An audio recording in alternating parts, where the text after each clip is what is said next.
If you're a newbie in Power BI and you have gotten past the stage of building fancy visualizations, reports, charts, dashboards, shadows, whatever that might be, and you're now trying to build something meaningful, you're going to hit a roadblock and face a few problems. Now, there are few of the most common and fundamental mistakes that a lot of newbies do, and they don't know how do you work around them. So in this video, I thought of putting those 5 mistakes together that I have seen people repeating it over and over and over again, and they're definitely very, very frustrating. I will talk about the mistakes and I will also talk about their possible solutions. No further ado, let's start.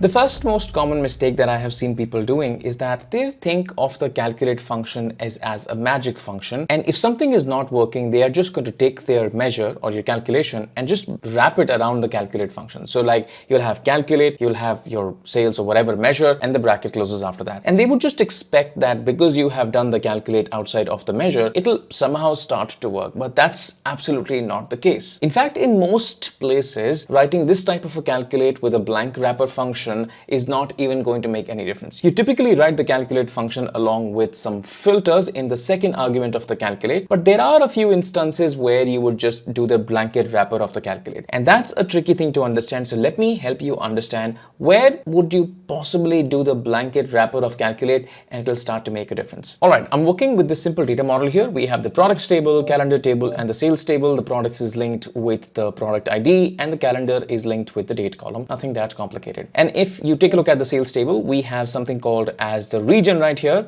And perhaps I want to do something with the region just to demonstrate the ability of the calculate function as a blank wrapper function. So let's just go over to the query view right here and let's just create a query. When I say query, I mean to say that I'm trying to create a table and not a measure. So to begin with, I'm going to start writing the evaluate statement and I'm going to say, hey, why don't you go to the sales table? And in the sales table, there happens to be a region column, remove the duplicates and just get me all the regions. So that's the values function. Go to this particular column, remove the duplicates and get me the unique regions. I press enter and this is what I get, which is nothing but the unique regions. Now let's enhance this table and start to create one more column right here. And I'm going to say that, hey, I want to find how many units were sold in every single region. Now, if I just happen to go ahead and write the add columns formula right here, I'm going to say, hey, I have this one columnar table, which is right here. And in this table, I'm trying to add a column. The name of the column is, let's say, U for units. And the calculation that I'm trying to do is nothing but the sum of the units column in the sales table. I close the bracket and I expect to run the query. And this gives me 2670, 2670, everywhere the same answer. Now, this is obviously not right. It's not giving you the right answer. Now, this is where you would do a wrapper of the calculate. So if I just go ahead and magically wrap the sum function inside of the calculate function and write nothing after the calculate function, just wrap it and click on run, you're going to see that you get to see the right results. Now, this aspect is called context transition, for which you have to understand what context transition is and where it starts to work. So it works, yes, under certain situations, but you have to understand where it works and why it is needed. From this point onwards, I'm going to ask you to watch 3 videos of mine. One is about the calculate function, how it works. The second is about the calculate function mistakes. And the third one is about context transition. Once you have decent enough understanding of the 3 things that I have just spoken about, the calculate, the common mistakes and context transition, hopefully you will use the calculate function not everywhere and anywhere, but in the right context where you truly want it to work. So don't use the calculate function wherever and anywhere. If you're enjoying this video so far, I'd like to give a big shout out about my courses on Power BI, especially DAX, modeling, and the M language. I teach them in a very, very structured way. I try to give you the logic of understanding the problem, deconstructing the problem, and then framing the solution of the problem. That logic helps you to understand the problem at hand that we're doing in the course. Not only that, but you can then take the logic and apply it to your own cases as well, which is going to tremendously boost your confidence of solving your own data problems. Hundreds of students have joined my courses and they have benefited a lot. In case you're interested, the link is down in the description.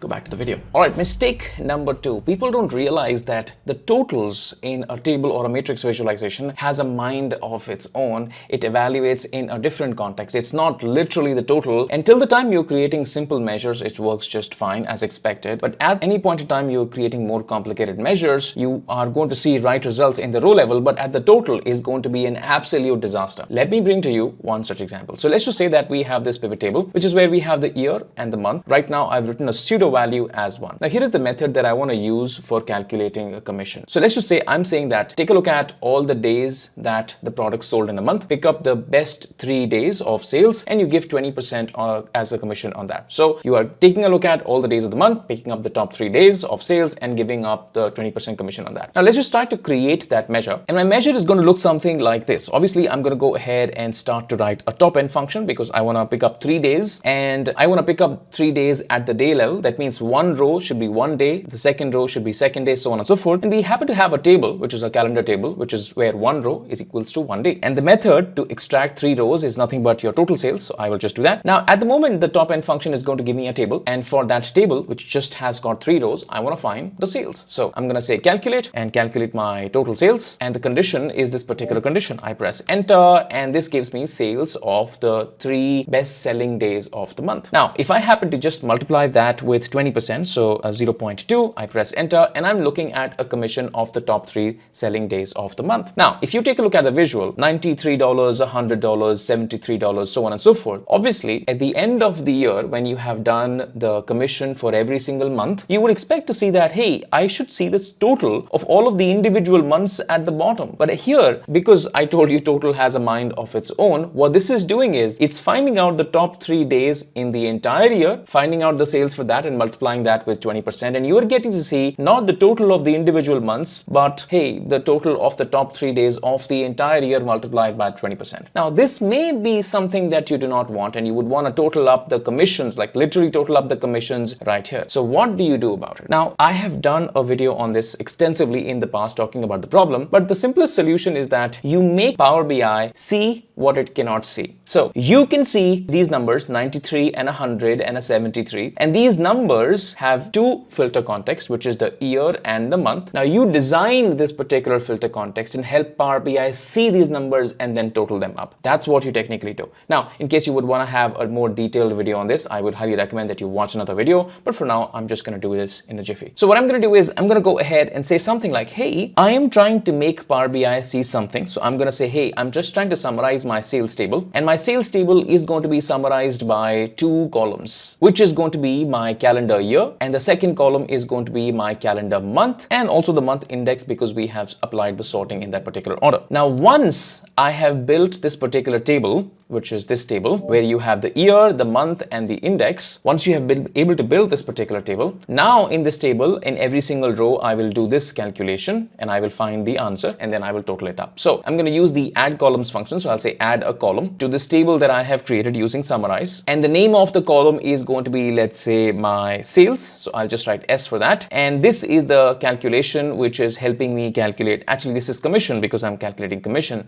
and this is the measure that is helping me calculate the commission. Now I'm going to close the bracket. Now the add columns is literally creating this 3 columnar table, year, month, and the value, because we have done that. And now I can just go inside every single row of this table and sum the column C. So I can do something like, hey, I want to step inside this particular table, and inside of this table, I want to sum the column C, and I want to close the bracket and press enter. And now you're going to see that the totals actually appear right here.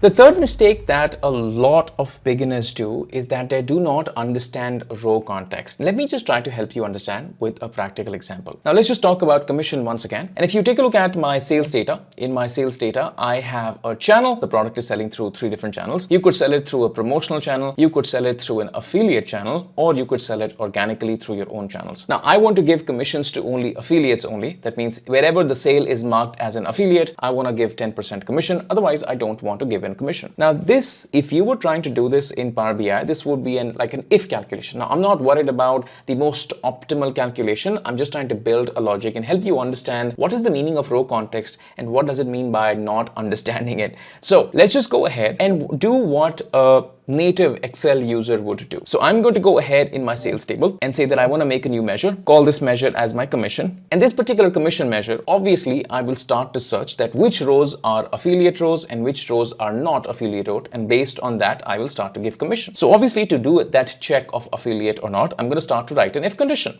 In the if condition, I start saying, hey, go to the sales table. So I'll write sales and then go to the channel column, and you can see that for some reason I'm not able to just like kind of select the channel channel column. It gives me the red underline right here that this access to the column is not given to you. You can't access the column. Now, most people, what they misunderstand is that just because you right-clicked on the sales table and you made a new measure, this does not mean that what you are creating is a row by row calculation. Let me help you understand. If you were trying to do the same calculation in Excel, and if you write the same thing in Excel, Excel is going to allow you to do that calculation. For instance, if I've just taken the data in Excel and if I just say equals to if, and I go ahead and pick up the channel and I say if this channel equals to affiliate, then I'll just say 1, otherwise a 0, doesn't matter. I close the bracket and I press enter and the formula works absolutely fine. Now, the reason why the formula is working fine is because by default, Excel has no other place but you write the calculation in a cell, and the cell is automatically a place which goes row by row in a table. So this is the first row of the table, the second row of the table, the third row of the table,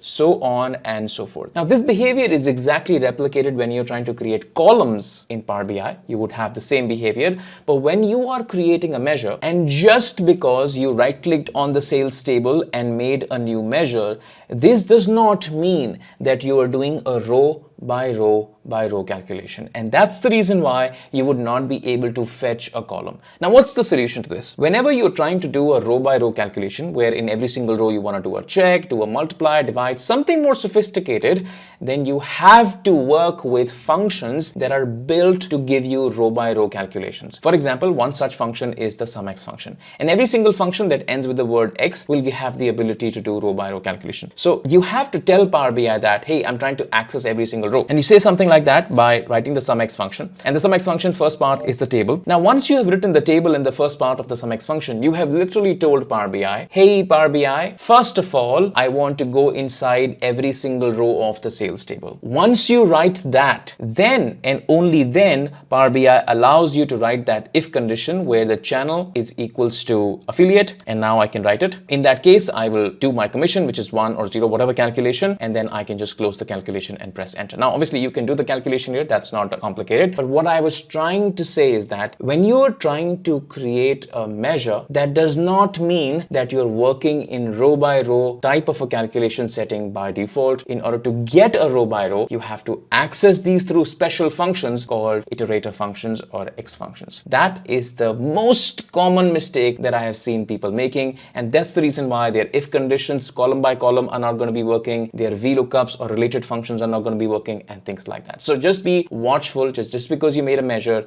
that does not mean that you have the access to a row. The fourth very glaring mistake that a lot of Excel users make when you come from the world of Excel, obviously you are habituated to drag and drop the calculations to your pivot tables and expect them to work. Now, this doesn't quite happen in Power BI a lot of times because granularity impacts the result of the calculation. Well, all of that is a jargon. Let me help you understand what do I mean. So I have the simple pivot table, which is where I have the year and the month, and what I'm trying to find out that what was my daily sales. Average daily sales is what I'm trying to find out. Now, if I happen to go ahead and just, let's say, take my units, let's just say that I'm trying to find not sales, but the average daily units sold. So I will take my units and I will drag that in my visualization. I get the sum of the units. Now, an Excel behavior would turn something like this. So you are just going to go over to the units, right click on the units and say, turn this calculation into an average. Now, I'll give you 2 seconds to answer, is this calculation right or wrong?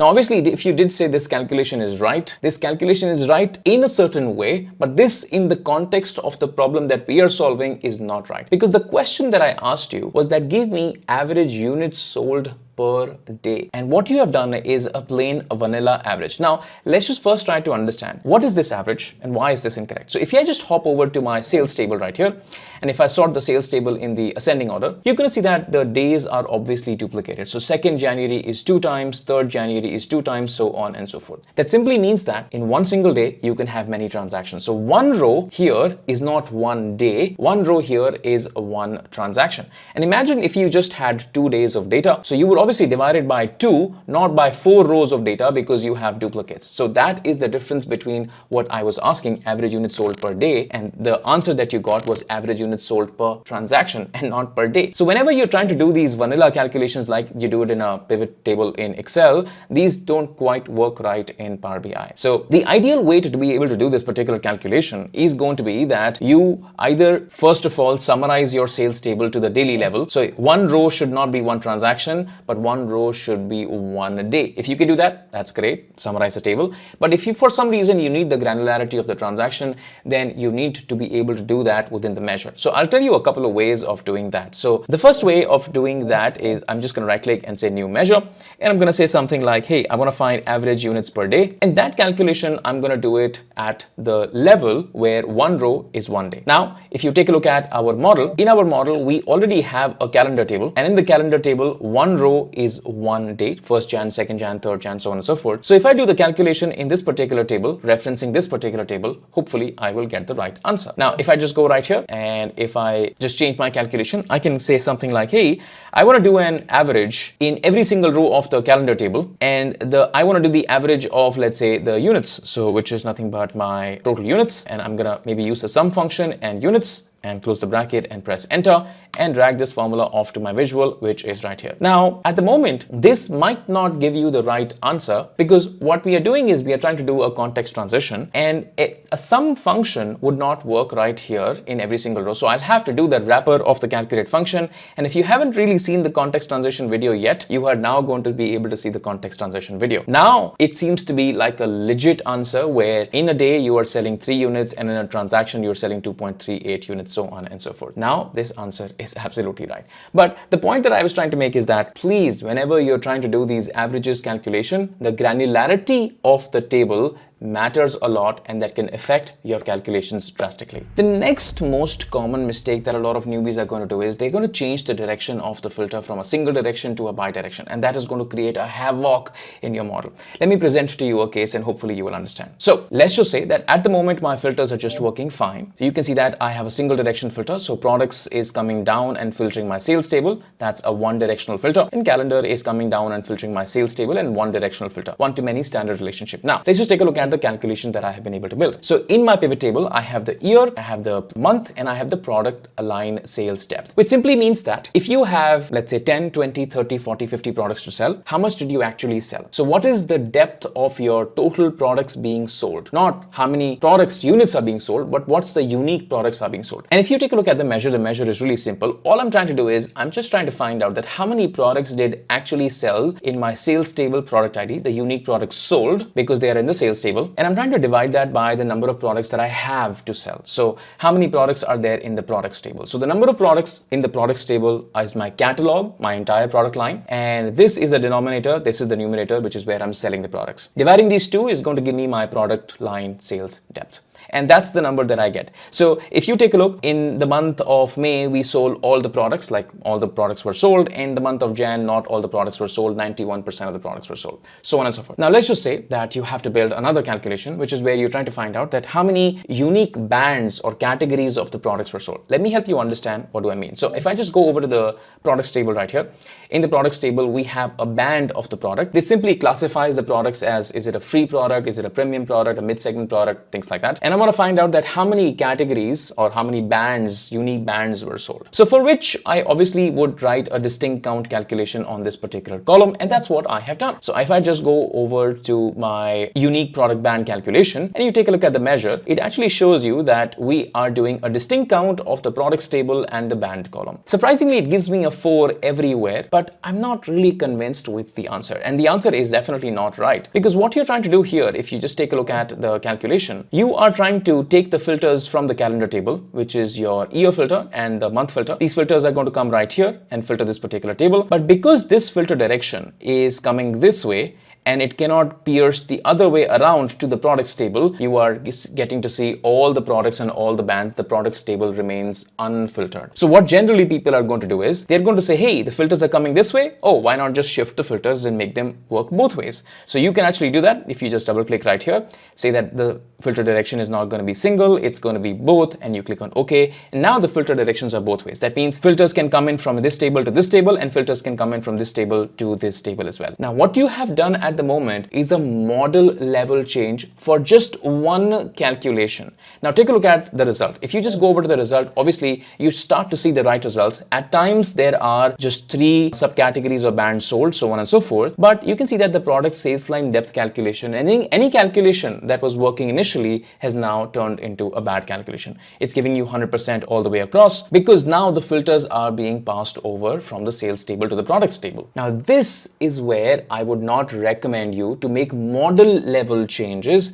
but please make calculation level changes. So if I just restore it back to what it was and just double click right here and make this as a single, click on OK. Now you can see that this particular calculation needs a special treatment and I'm going to treat it specially, but I will not break all the calculations in my model by making structural model changes. So what do? I'm going to go and say, hey, for only this calculation, I want to introduce a cross filter where the sales table can filter the products table and the products table can filter the sales table only for this calculation. And that filter, I'm going to write it right here using the cross filter function. And I'm going to say, hey, the relationship between the sales table is the sales product ID and then the products product ID right here. I'm going to close the bracket and press enter. And I'm also going to say that the filter direction is going to be both ways. Once I'm done, I press enter and you can see that you actually get the same result that you were seeing it earlier. But this time we have limited the weird behavior of the calculation to one calculation only, and we've not done structural changes to the model that creates a havoc in the rest of the calculations as well. If you want to learn more about the best data modeling practices, just like this particular video,